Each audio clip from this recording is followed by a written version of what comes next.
when I am doing photos at your own home, what I'm going to be looking for is a room that is white. My kid's desk is right there, but a room that has neutral walls, even if it's not pure white, a neutral color. I don't want pink, I don't want green, I don't want brown, too dark. Light and neutral is what I'm looking for. That's why my studio is all white. The other thing I'm going to be looking for is the light that comes in through the windows. So in the email I send out, it says to open all of your blinds and windows all the way, open, and then I'm able to see what room is the brightest. The other thing that's important is turning off the overhead lights. Those overhead lights always have a hue to them, which is usually yellow and is going to add yellow to the skin tones. So I have those turned off and all the windows open, and that'll kind of show you which room is the brightest. So this is my studio, obviously. I have chose this studio because it has a huge floor to ceiling window that goes all the way across the wall. I will also show you my living room, and I'll show you the kind of the differences in the light there. Don't mind my patio, but this is my living room. I took the curtains off this window just so you guys can see.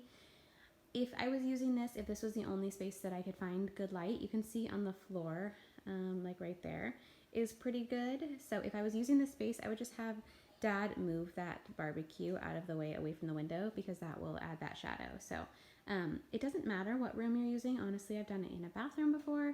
As long as the space has a good light and even light. So the other thing you want to make sure is that if you're next to a window, there aren't a lot of shadows from the door frame or from anything outside. Those shadows will cast onto the baby. So if you notice right there, you can see that shadow on the ground from this screen door.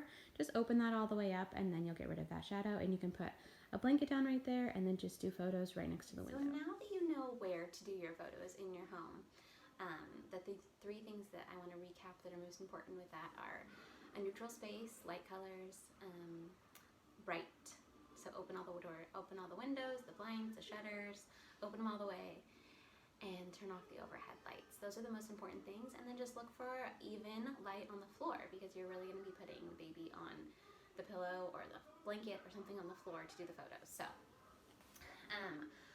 I just picked this up at Target. It's, I think, Hearth & Hand brand. It's just a plain white plain white throw blanket.